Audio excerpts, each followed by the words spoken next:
Welcome, Pewter Report readers and listeners, to another edition of the Pewter Report podcast. I am John Ledyard, and this Pewter Report podcast on Therapeutic Monday is brought to you by our friends Energized by Celsius. We appreciate you all being with us, and man, we're gonna have some fun today. I know that seems a little bit contradictory because how could we have fun on a day after a terrible 27-24 loss at the hands of the Los Angeles Rams? But we're going to do it because that's what we do over at Pewter Report. We have fun. We laugh through the pain. We giggle a little bit through our tears, and that's what we're going to do with y'all on this Therapeutic Tuesday. I think I said Monday maybe before, on this Therapeutic Tuesday. So we appreciate you all being with us. We are glad to be bringing you this content, and all of it today on this show is brought to you by our friends, our good friends over at Celsius.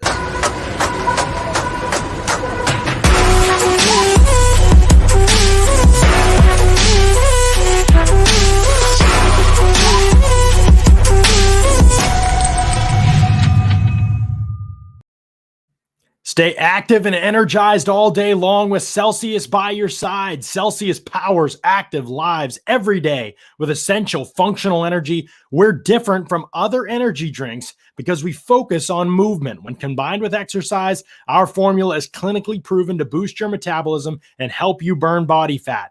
Whether you need an extra boost to the gym or a delicious pick-me-up to help you hustle through your workday, Celsius is here to help you stay active and focused on your goals. Made with only the best ingredients, Celsius has no artificial preservatives or flavors or high fructose corn syrup, and it's very low in sodium. You've heard Scott get on here and talk about his favorite flavors already. Your boy is getting some Celsius this week. Pretty pumped about it. Matt Matera stopped the other day, picked up some Celsius, and they were basically sold out. I think he got one of the last two bottles that were left. So it's good stuff, and it's coming to you here at the Pewter Report podcast.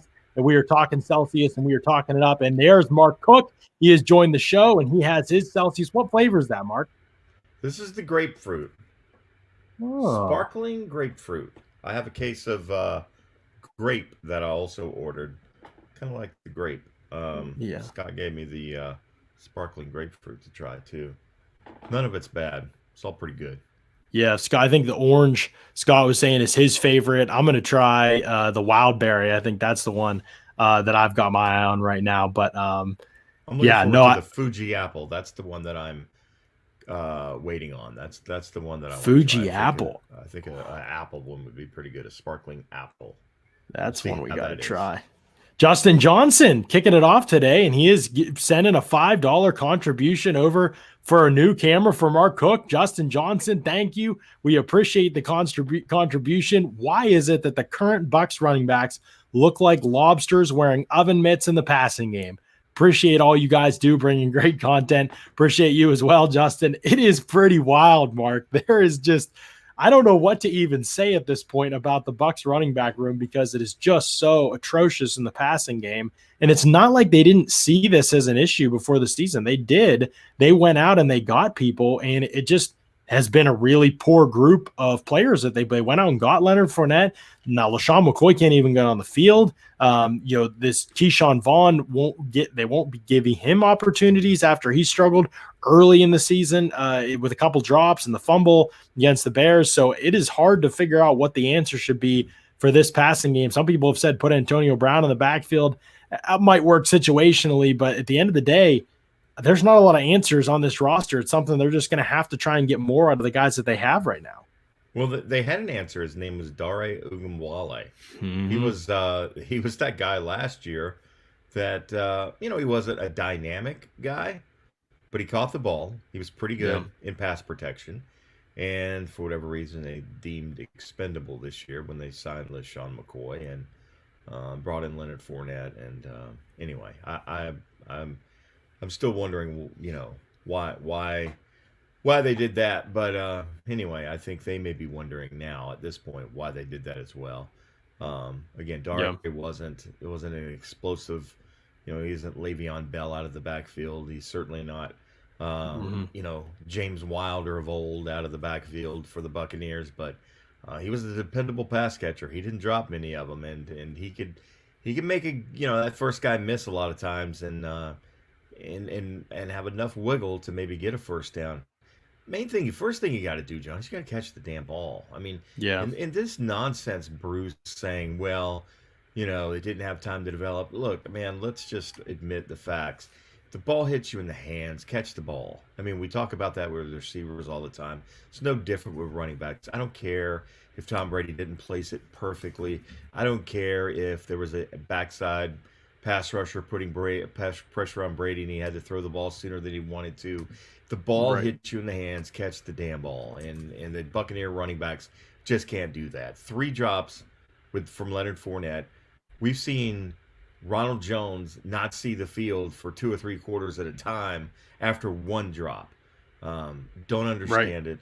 Just very the whole rotation of these running backs is very frustrating me. 10 carries for Ronald Jones last night, 7 for Leonard Fournette, but he also had 4 targets in the passing game. And I don't understand because Leonard Fournette has kind of been an afterthought to a degree the last few weeks.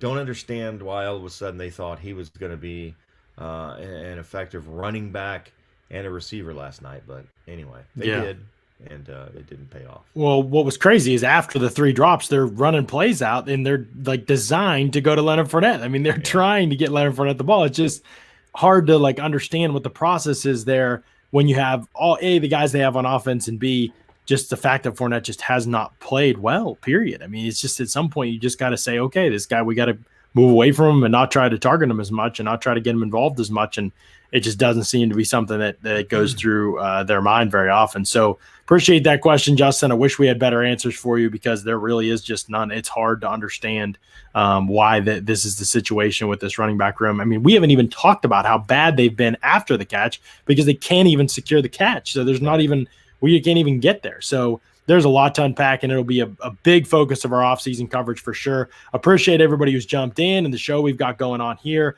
If you like the Pewter Report content, tell your friends and family, spread the word. Text somebody right now. Say, hey, check these guys are on live. Jump in here. Ask some questions.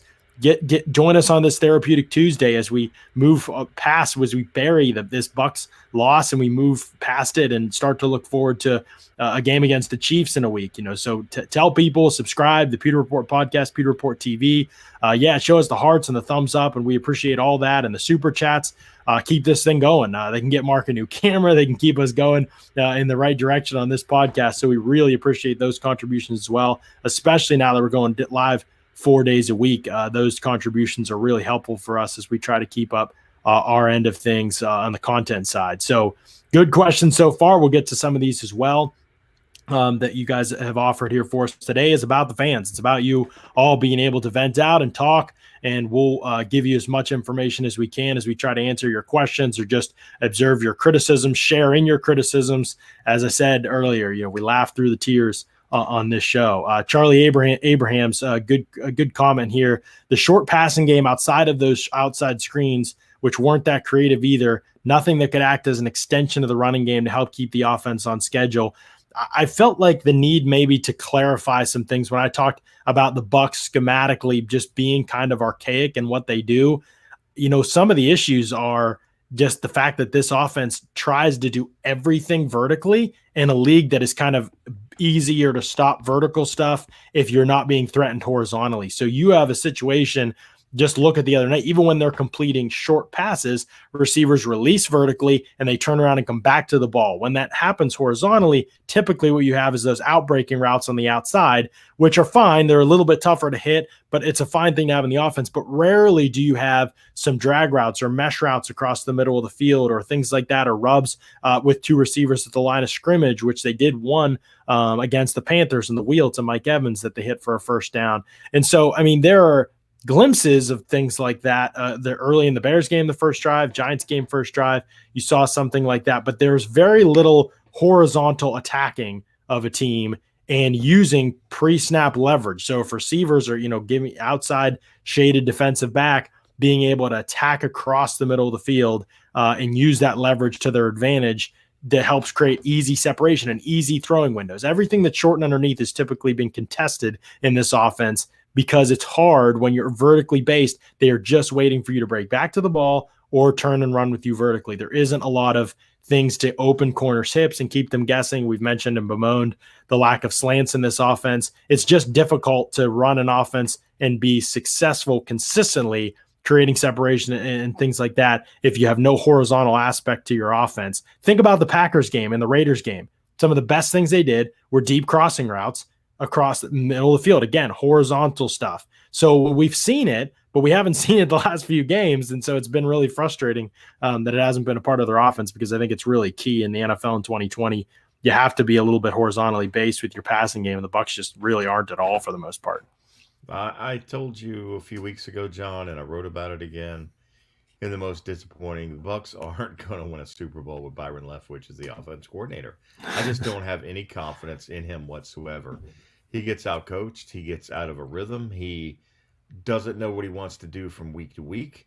He, as you just mentioned, 1 week something works and then he goes away from it completely. His running back rotation makes no sense to me at all. I don't understand why Leonard Fournette's getting any carries at all in this offense, honestly. You've got a guy that, look, I understand a 98-yard run is very rare in the NFL. It doesn't happen very often. But that just shows you that he's capable. If you hand Ronald Jones the ball enough, he's a hard runner. He doesn't dance behind the line of scrimmage. He hits the hole hard. And, yes, I get it. The Buccaneers weren't running the ball at a very good clip yesterday. I think that they, had less than 50 yards rushing. But, we've talked about this as well, John, that the Buccaneers are best off of play action. And if you're not at least giving the idea that you're willing to run the football, that's just setting yourself up for disaster when you're playing teams that have very physical defensive lines, as we saw with the Rams. And, this was just a matchup nightmare. And I wrote about it again before the game. I think in the preview and prediction, it's not always just the most talented team wins. It's the team that has the better matchups. And the Bears had a better matchup with their defensive line against the Buccaneers' offensive line. Certainly the Saints in those two games. So there's 3 losses. And last night it was the same thing with the Rams. Now, I will say this. I was impressed with the amount of time Tom Brady had to throw the football. He did get pressured. He did get hit a little bit, but he was only sacked 1 time. If you would have told me last night before the game that Tom Brady is only going to get sacked 1 time and not hit that often, I would have said the Buccaneers are going to win this football game. And then if you would have told me they were going to hold the Rams to, what was it, 30, 40 yards rushing, I would say, this is an easy win. Somehow.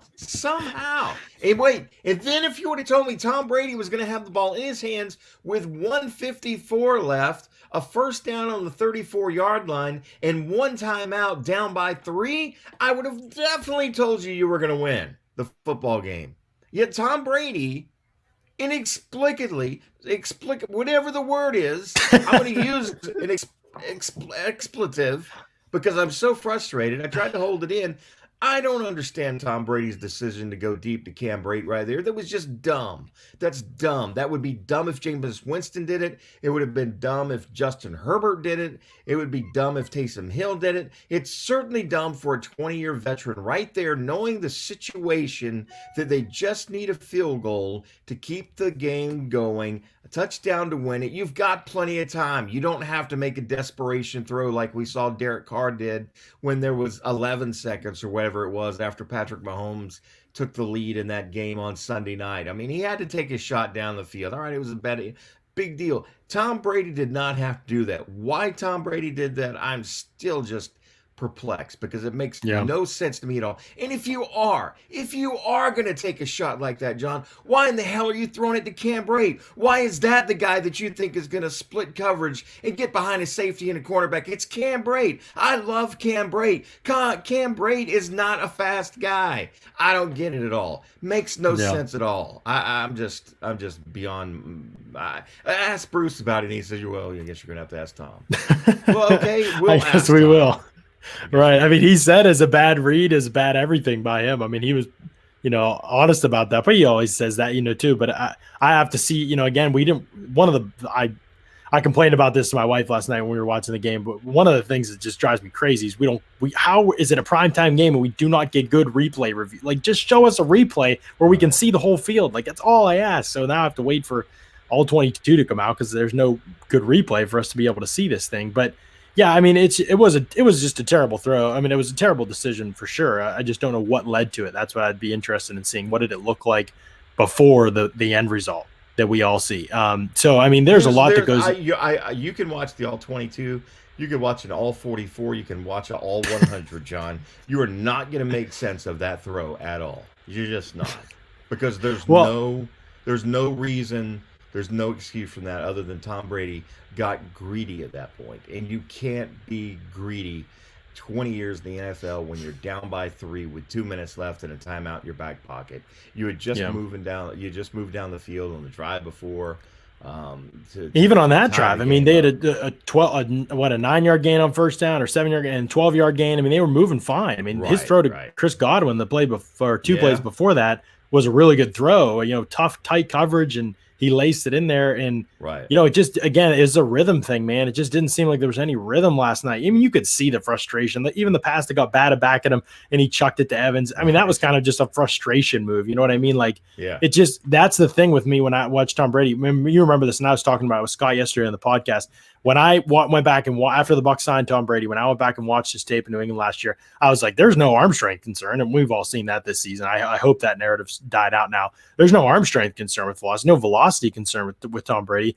The only concern I had was I just thought at times he seemed really frustrated, and he just forced things because he was frustrated. And, you know, you never know the way their offense was going last year in New England. Maybe it was just the situation. So it was hard to say, like, this is going to carry over, you know, and I'm not saying it has totally carried over to the season for the Bucs, but he played bad in the second half last night, and that was part of it. You know, he was frustrated. He got pressure for a little spot in the game, and it just seemed to frustrate him for the rest of the game, where he missed throws that he just shouldn't miss. I mean, he played poorly. This goes back to Byron too. Why are you running Cam Brate vertical 30 yards down the field? I mean, schematically, that makes no sense. You have Chris Godwin, you have Mike Evans, you have Antonio Brown, you have Scotty Miller. I mean, even Rob Gronkowski. It just makes no sense at all that you're trying to run this guy. I mean, are you thinking, well, the Rams are not going to be expecting this? Of course they're not going to be expecting. You know what else they're not going to be doing? Respecting it at all and worried about it whatsoever, because they know Cam Brate's not going to get behind anybody. Now, I will say this. Look like the defender grabbed Cam's shirt just a little bit. You know what I mean? Oh, controversy. But you know what? It still was a terrible throw because there were too many guys around there. I mean, that ball... It was not going to get in there. The point was it was a throw that just didn't need to be made. Did not be made in that situation. If there's 15 seconds left in the game, okay. But we've seen Tom Brady melt down twice now. Twice in last-minute drives when the Buccaneers were behind. In Chicago, where he doesn't even know what down it is, and then in this game last night. And the thing is, you bring in this guy, and I don't even care how much you're paying him, $25 million. Well, it doesn't matter if you were paying him $50 million or $5 million. You know, it's not about the money. It's about the experience and how he's supposed to elevate his football team. And I'm not going to argue that he has elevated this football team, because guys are more positive. They expect to win. And they ask guys, you know, last night, they've asked guys today, and they all said, oh yeah, you know, Tom Brady's the greatest of all time. You know, they were surprised that they didn't win, but so he has elevated the team to a degree. But you pay him for those moments, those fourth quarter, you know, 2 minutes to go drives. I was watching one of the shows. It was the Jacoby and whoever show earlier, and both of them were like, we didn't have any confidence Tom Brady was going to be able to drive this team down the field, you know, which is crazy, because in years past, that's an automatic, right? That's Michael Jordan bringing the ball up with 15 seconds left to take the last shot. You just know it's going to go in. But with Tom Brady, in years past, you know he's going to win. But for whatever reason, this game, they just didn't have that confidence. And they just didn't. I mean, you're right. I mean, and like I said before, you know, I think what the Rams do defensively is a terrible. That's why I picked the Rams to win. I just think what they do defensively is a terrible matchup for the Bucs offense. I mean, the Bucs want to throw the ball vertically, It's not just Bruce and Byron that want to throw the ball vertically. Tom wants to throw it vertically too. I think he's thrown more deep ball attempts in this season than any other quarterback in the league. He's aggressive. He did it in New England at an above average league rate without an offense that hardly had vertical options. So if they're there, he wants to take shots. That's part of the DNA of Tom Brady that is grossly misunderstood by most people, and even Bucs fans. I think he is the ideal quarterback for a Bruce Arians offense. The reality is this is a Bruce Arians offense at its best. Like this really is. People say, oh, the yards last year and they had 2 1,000-yard receivers. Yeah, because they were trailing in every single game. Right. And so teams were playing them softer in coverage. They played them totally different than they do now because of the situations that they were in. That contributed to the yards and even the points at times because they were getting way more favorable looks. It's just not the same thing this season. People got to understand this isn't fantasy football. And so I think that, there is so much to look at when you're talking about and breaking this down, but the deep ball is just a fraction of kind of what the offense is. And it would have been okay. They could have won this game without hitting a deep ball in this game. And they didn't, obviously, but they could have done that if he had stayed away from them a little bit more. And if the offensive play calling had stayed away from them a little bit more. And it was frustrating they didn't because the Rams weren't going to give that up, but they were stuff to be had underneath. And it's where they were finding success. And then they got greedy at times, both play caller, offensive designer, and quarterback. So it was frustrating to see. We really appreciate our friends over at Maha Huddle throwing us super chat donation. Broncos podcast, they do a ton of awesome work. I know probably not many Broncos fans in here, but they have helped us immensely in setting all this up for us to be able to go live and to be able to use StreamYard and all of this stuff. So we super appreciate the Maha Huddle family. And appreciate their super chat donation, jumping in here and showing us some love. Lots of love to those guys, and they do an awesome job breaking down the Broncos as well. But it was a frustrating game for a lot of reasons, Mark. The offense is obviously a big part of it. There are a lot of kind of theories of, what's going on with the offense, what direction are they headed in. I mean, I think a lot of it's fair. I mean, it is hard to know. I mean, they score on every possession other than the one Rojo fumbles away against the Panthers, who then go on to shut out the Lions, who I know are not world beaters. But, I mean, how many shutouts have we seen in 2020? It's just we haven't seen hardly any. I don't know how that happened to the Lions. That's so embarrassing. But I still just am not really sure, what team's going to show up. If they put 40 up on the Chiefs, who don't have a great defense but have a better defense than the Panthers, I would say, would you be that surprised? But no, defensively they could give up 50. Well, I mean, they might, and the Buccaneers might win 51-50. I mean, I texted you guys earlier, and I wasn't kidding. Nick Carter, and some of you guys know he's a huge Buccaneer fan, Backstreet Boys guy, whatever. He texted me, he called me, and he goes, "They're the bipolar Bucs. You just don't know which team's going to show up each week." And you know what? He's not necessarily wrong in saying that. I mean, this team is up and down. Byron Leftwich is a bipolar play caller from time to time. There's some games you think to yourself, he's got it figured out, man. He's got it figured out. Todd Bowles, same way. You look at that last 3 quarters against the Packers and you think, this guy's the greatest defensive coordinator in the NFL. And then you see other games like the Giants game, or even parts of last night's game, and you wonder, who is that guy, right? Let's rip the mask off and see who that really is. Is that really Raheem Morris underneath the mask of Todd Bowles? Because is that Mike Smith? Makes sense. Yeah, is that Mike Smith? Coverage? Is he back? I don't.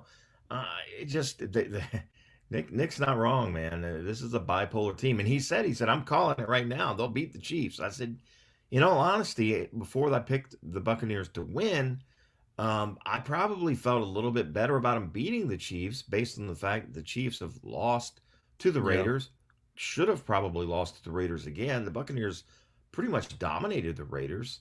That's another one we have to look back on and just they crushed the Raiders. What I mean? Yeah, dominated, particularly in the second half. Just buried them and put their throats on their neck and just squashed their windpipes, and on the road at that. And so, it's hard to make heads or tails of this football team. Here's another thing I wanted to say, John.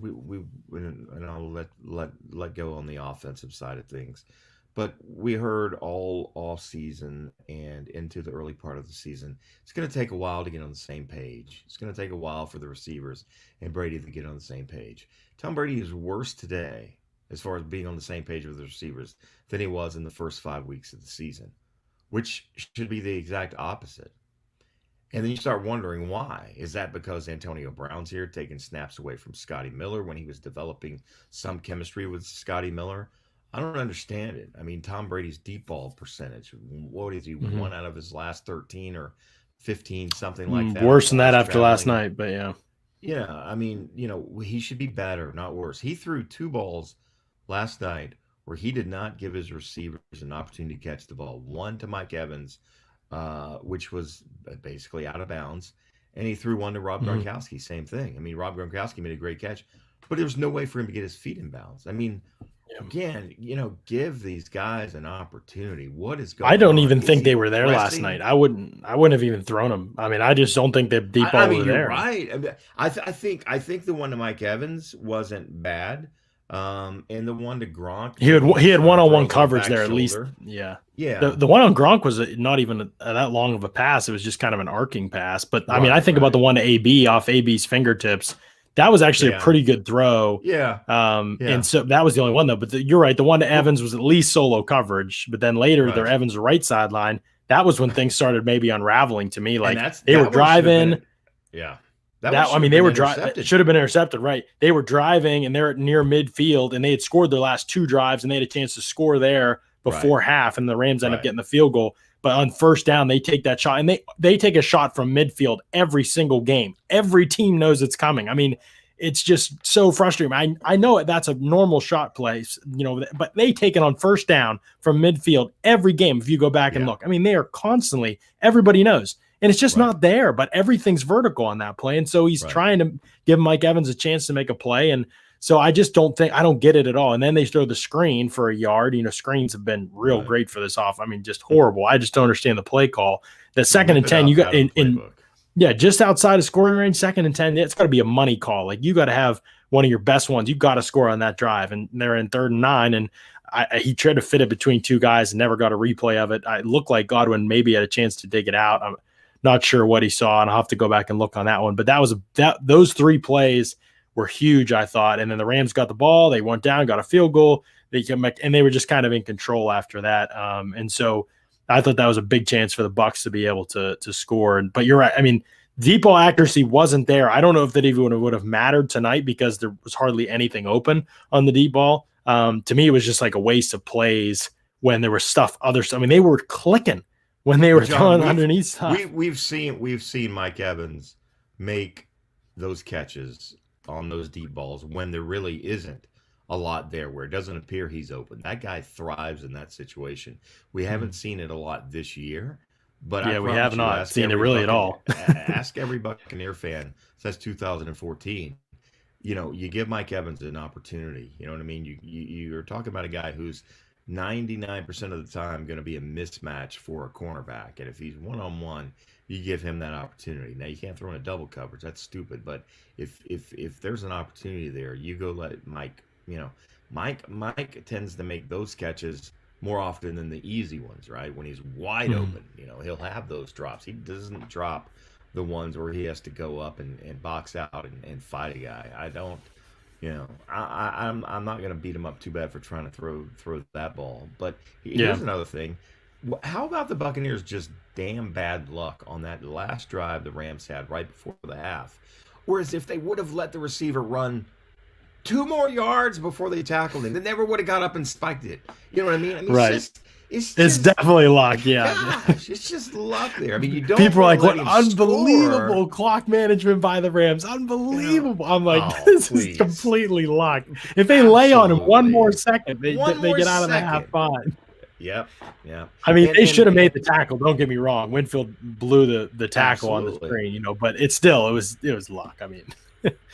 That's football, man. Like people don't understand. Like if that play doesn't happen, we could be talking about a totally different thing today. Absolutely. I mean, it's the little things in football games, and that you assume. Well, it was the interception by Brady that cost them the game. I don't know. Maybe if the Rams would have lost that game, it would have been the 40-yard field goal that Matt Gay did miss. Because he did have one miss. How disgusting for Buccaneer fans to have Matt Gay kick the winner in the south end zone. Right. And Yeah, at I least know. It's Ryan like Suckup didn't miss any for the Bucks. that would have That would been have bad. just been the word. If the Bucks would have drove down there in the fourth quarter, had Brady not thrown that pick and Suckup missed a 34-yarder to Oh tie the yeah. football game. I mean, that would have been that would have been the The icing on the ultimate Bucks cake, the experience. ultimate Buccaneer experience. No doubt about it. Because it would have been kicker oriented too, which would have made it Yes, just.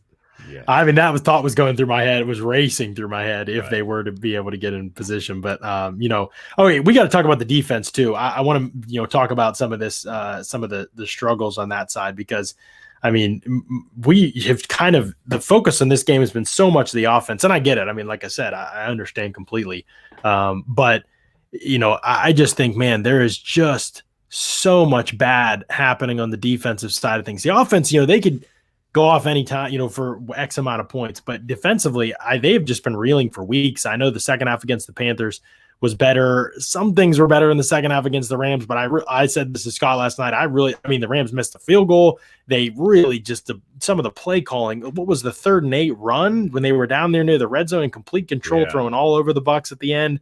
That was a give up play call, and they had a screen on a 3rd and 5 with Ross Cockrell in the game and everything that they ran that I was not with the Bucs DBs rolled up. It was just really some curious play calls. And then the holding call, remember the Rams had a first down near midfield after a run, and the holding call put them in 2nd and 17. And that was a hard situation for them to get out of then after that. So I thought some things went the Bucs way in the second half that kept them in it more so than they were great defensively. And then as soon as the Rams mashed the gas, they were back on their heels again and, giving up the game-winning points. And coverage-wise, I don't know what to do.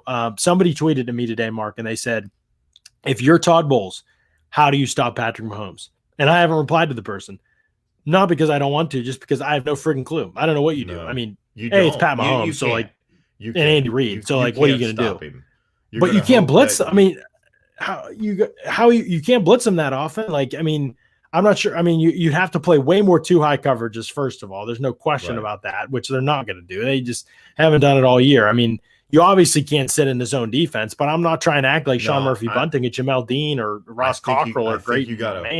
I think you got to roll the dice in man and hope that you get a little pressure up front. You can blitz a little bit, but you play tight man. And you hope you tip a ball up here. You get a few pass breakups. Maybe you have some quirky turnover. I think that's the only thing you can do, because if you sit back in his zone, the Chiefs will score 50 points and Patrick Mahomes will have 500 yards passing. It's not even going to be close. And right. I think you just have to say screw it. But you have to mix up your looks too. I mean, it has to be a mix. I think you can disguise things, maybe show zone, but get back into man as often as you can, because zone coverage is it's just gonna be it's gonna be a disaster. If he holds the Chiefs under 30, hats off to him. I mean that. I really I agree. It's hard for me to see a path right now to the Bucs. Will win. The Bucs will win if they hold the Chiefs under 30, because I think the Buccaneers are going to score 30 points. I really do. I think they can. And, I don't know what to think about the offense. I really don't. It's their week, man. The bipolar Bucs. It's their week to bounce back and play well. I mean, honestly, that could be a game where I thought this was that game. If you get a turnover or two, I think you can win the game. But unfortunately, I was wrong about that. It was the one thing I was wrong about was the turnovers. Now, I don't think they really didn't affect Goff. Even when there was pressure, he was great. I don't know what happened there, but I was watching the rewatch in the first and second quarter. I was like, they actually got through a few times, and Goff made unbelievable throws. So I don't know. Goff deserves a lot of credit. He has been horrible under pressure all season. He was unbelievable under pressure last night. So you know what? We keep saying that these quarterbacks, Daniel Jones deserves some credit and this and that. No, the Buccaneers deserve blame. When you've got a brand new left tackle in the game and you can't sniff the quarterback, we sold out and we stopped the run. Well, that's all well and good. You still gave up 376 yards receiving. And, he gets rid of the ball quick. Well, get your arms up and bat 5 of those balls down and see what happens. I mean, William Goldston said it last night. If that happens, we got to get our hands up and bat some balls down. And we just didn't see that very often, if at all, last night. So, it's still up to the defense. And when there was opportunities to get sacks, Shaq Barrett was missing in action. Look for him on a milk carton in Bay Area grocery stores this week, because he is a missing and exploited child right now, unfortunately. Thank goodness the Buccaneers did not hand him the keys to the Ferrari with a trunk load of cash, because Yeah. he's been a huge disappointment. I love Shaq Barrett. I really do. Mhm. I was one of those guys defending him this offseason, saying that he earned it, that you don't get 19 and a half sacks by accident. And I still don't believe you do. But for whatever reason, he's a different football player. Now he's on the left side a lot more than he was last year, but he claims he likes to rush from the left side. I'm just not seeing the same effectiveness that we saw from Shaq Barrett, who got a lot of sacks last year without JPP even being on the field. So, hats off to the front office for knowing what they did, because remember, the salary cap is going to be reduced by 20, $25 million, whatever it's going to be next year. Yeah. They've got to get a lot of guys to re-sign, and there's going to be some tough decisions made. And had they re-signed him this year to a long-term deal, it would have been guaranteed money for at least the first 2 years. So they wouldn't have been able to get out of that deal at all. And you can't be paying a guy that's going to end up with maybe 6 sacks, 7 sacks. You can't be paying that guy 16, 17 million dollars on a long-term deal. Right. Yeah, it's kind of the perfect storm of situations for the Bucs the other night. I mean, from the lack of pass rush times, the ineffectiveness of their edge rushers, to the play by many in the secondary.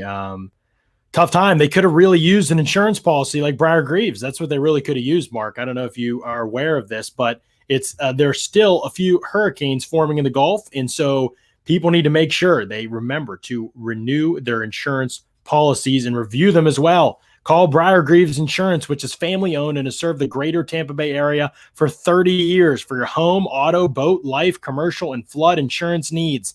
A lot of homeowner companies are canceling or not renewing policies, leaving Florida, or increasing premiums significantly. Call Briar Greaves and speak directly to Briar or Sam for a personalized touch for information on the best rates. The folks at Briar Greaves Insurance are big fans of the Buccaneers and proud sponsors of the Pewter Report podcast on pewterreport.com. Visit briargreavesinsurance.com or call 813-876-4166. That's 813-876-4166 today. And you mentioned I'm a customer. Scott Reynolds is a customer. John's soon going to be a customer. Soon. Briar Greaves, just good people, man. And insurance people, a lot of people maybe has a little distrust with insurance people. Briar Greaves has never, ever tried to sell me something that I didn't need. They've never been brutally honest with me. Mark, you need this, or Mark, you're wasting your money on this. And I appreciate that. It's like when you find a good mechanic, right? That's huge, yeah. It's just the way that they are. And, Briar Greaves and Sam, they got to put their head down on their pillow and sleep at night, and they want to do the best for their customers. And yeah, the more they sell, the more money they make, but they'd rather sell legitimate, good quality policies to more people in volume than to sell huge policies to a handful of people that don't need certain things. So they're really good, honest folks. I appreciate them and what they've done for my family and what they could do for your family. So make sure to give them a call. Seriously, give them a call and just do a checkup on your policies. Whatever you have insurance wise, they'll just take a look at it, and it's free. It's not going to cost you anything at all except a phone call. So do that, because you'll be surprised. And I was surprised. You should check your insurance, whether it's home, auto, or life. You should always, at least once every 2 years, check and see what else is out there on the market. You'll be surprised. You don't want to do like I've done in the past, where I went 5-6 years, realized that I could have been saving $300 or $400 per year. And then you add that up and you realize, damn, I could have went to Hawaii on that money. So anyway, check them out. Briar Greaves, good friends, but even better insurance people. Yeah. Good question from G Vegas. Do you think we need to incorporate more Scotty Miller in deep play packages? The whole Scotty Miller narrative is interesting. Scotty Miller is the team's leading receiver in receiving yards going into the Saints game. Then he barely plays over the last 3 games. 15 snaps last night, which was up from 9 the week before. Just to basically phase them out of the offense. And if you want to hit vertical shots, I don't know why that would be the case. But at the same time, once you sign Antonio Brown, this is what you committed yourself to. There's just the how reality many, is how many yards per catch was Scotty Miller averaging almost before? 16, I want to say. How Let me much? look. So Antonio Brown is averaging half of that. He's averaging less than 9 yards per reception since joining the Buccaneers. I'm not a rocket scientist. I'm certainly not a football coach. I did sleep at a Holiday Inn Express last night, but it just makes sense to me. If you're getting half the production from a position, then you made a bad decision. Right. Well, I mean, there's been elements to it. Like I said, AB's was been open vertically a couple times now. It's just a matter of connecting, and they've been off target with those. So, but that again, that's what happens when you bring in a guy mid-season. Like the timing isn't there, and so and it's Bruce one of the said struggles that of today. it. Bruce Right. said that today. I mean, we would have much rather had this before the season, but you could have to a degree, right? You could have signed him. You just couldn't have played him because he had to serve that 8-game suspension. But he could have been on the practice field or whatever the rules are. I don't know. I don't remember all the rules, but I know he was able to practice the week before his suspension ended. But he would have been able to participate in training camp and those kind of things, and they chose not to do it. So it's right. It's Well, their fault. It was confusing for a lot of reasons. I mean, Antonio Brown's made good plays. I don't want to act like Antonio Brown hasn't been good, but it is also, this is what I was talking about when people said, Antonio Brown is better than Scotty Miller. This is an easy decision. Yeah, but it's just not all about that. It's also about what you do in an offense and how you function and what that function does for the rest of the offense. So there is give and take. I mean, Antonio Brown's made combat catches and plays along the sideline that Scotty Miller probably doesn't make, and they haven't made vertical plays that Scotty Miller probably does make. So again, it's just kind of, you have to change what you do to fit different people and different personnel. And I just don't know that the Bucs have done a great job of doing that with Antonio Brown all the time. But at the same time, he's been the last 2 games. They should have hit him for big plays, and they didn't. And so, I think that I'm just willing to give it more time. But the downside of it, I'm willing to give the AB thing time. I'm not criticizing the AB on the field thing. I think it's been fine. I don't think that's the problem. AB's been good. But I do think the problem is them by default, like not having Scotty Miller on the field, because you're just not going to play that many 4 wide receiver packages. Just not going to do it. And so there is something that you lose by not having Scotty Miller on the field, and it matters. And so I think that it's something they're going to have to adjust and be able to work around, but you can't be as vertically based as the Bucs are all the time when you have guys like, especially Chris Godwin and Antonio Brown. I mean, they are receivers who have thrived in horizontal type of roles, and you're not getting them the ball in those situations. And it's why the Bucs are one of the worst teams in the league in yards after catch. They don't, watch the plays Cooper Kupp made the other night. Like, Cooper Kupp's not a better player than Chris Godwin or Mike Evans or Antonio Brown, but like, Cooper Kupp can make plays with the ball in his hands, and he's in opportunities and situations to make plays with the ball in his hands. And that makes a huge world of difference for an offense. The Bucs, they haven't had that. People look at Chris Godwin and Mike Evans' yards per catch this season, like, oh man. And with Mike Evans, there's a lot, to unpack with it, but the reality is those guys haven't really made many plays after the catch, and I think Chris Godwin's been really good, but he hasn't been nearly as effective as he was last year after the catch. Look at his numbers from last year after the catch and his numbers from this year after the catch. Astronomical difference. So part of it's him. Part of it's the fact the scheme doesn't lend itself really to players who are going to make plays after the catch. They haven't done a lot of that. A lot of that is getting a guy moving horizontally. He's a harder target to hit after the catch moving horizontally than he is vertically. And so there's lots of elements to it. But again, it's one of those things they have not been able to create in this offense. That's important to be able to create, I think, especially in today's NFL. So there are a ton of layers to all of this, especially when you look at the Bucs offense. It's not even the deep ball. I was talking to somebody about this. Everybody's like, Brady just hasn't hit the deep balls. They're 1 of 2 of whatever in the last 4 games. But it's way more than that. I wrote about this past week. There's miscommunication on deep balls. Look at the Saints game. Those aren't accuracy issues or timing issues. Those are just dudes not being on the same page. I mean, Kevin Garver says it's the wide receiver's fault. 2 of them look like the wide receiver's fault, but this is what we get into. Like, he's looking for a back shoulder and the receiver's getting vertical still, and who's in the wrong, who's in the right. I'm not sure, but that's like, once they fix that, it's not like the accuracy that's the issue. Now, there were at times where accuracy was the issue. He missed Mike Evans deep against the Panthers, and he missed Rob Gronkowski deep, was on the same drive. And so, and then, you could say, yesterday, the ball wasn't even accurate a lot of the time, even though I don't think anybody was open either deep. So there's a lot of elements. I mean, the Saints game, you have a guy open deep and you get pressure right away and you get hit as you throw. It's hard to complete those passes if that's going to be happening. Then Joe Hagg's getting whipped. So there's just so many layers to a lot of this, and there's so much nuance to a lot of it. We run into trouble when we say, oh, X player sucks, or we need to move on from X player, or, X player just hasn't been good enough and they're not good enough. There's just a lot of layers to it, and we got to unpack all of that, I think, to be able to get to kind of the deep ball and Scotty Miller and all of this stuff. But it's a good question by G Vegas. I just think there's way more layers to it than just Scotty Miller not being that good.